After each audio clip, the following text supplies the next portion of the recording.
It's been almost 15 years since former President Jacob Zuma first faced corruption charges. They relate to a $180 million contract with French arms company Thales to provide naval equipment to the South African government. Thales allegedly agreed to pay a bribe to Zuma, who was then the leader of the KwaZulu-Natal province, for his influence. The deal was reportedly brokered by his former financial advisor, Shabir Sheikh. Only Sheikh was jailed for corruption. Although Zuma later faced charges, they were dropped in 2009. But last year, charges of corruption, racketeering and money laundering were reinstated. Zuma has always said he wants his day in court, but he's also done everything he can to avoid it. He says there's a political conspiracy against him. Last week, he lost a court bid to have the charges thrown out. He'll now appear at this court for the start of a trial that could last months.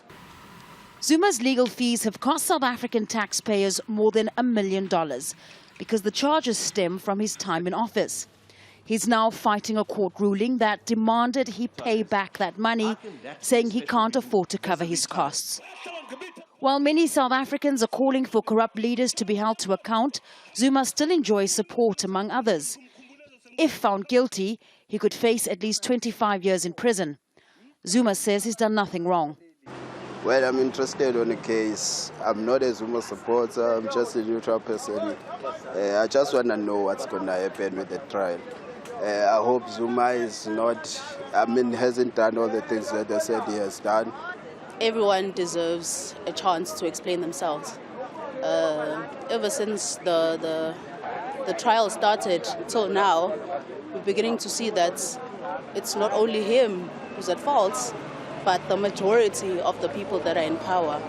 Zuma is also expected to return to a commission of inquiry investigating state corruption during his presidency. This case, as you have to understand that, it's just a smoke screen. It's to pacify us, to say something is happening around corruption. But the fact of the matter, there's nothing is happening because, as I've said it, Jacob Zuma is the pillar. Jacob Zuma is the godfather.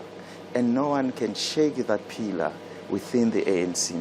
While Zuma has been out of office for 20 months, at the time of his departure, there were several allegations of corruption. And many South Africans hope this trial may be a chance to finally get some answers.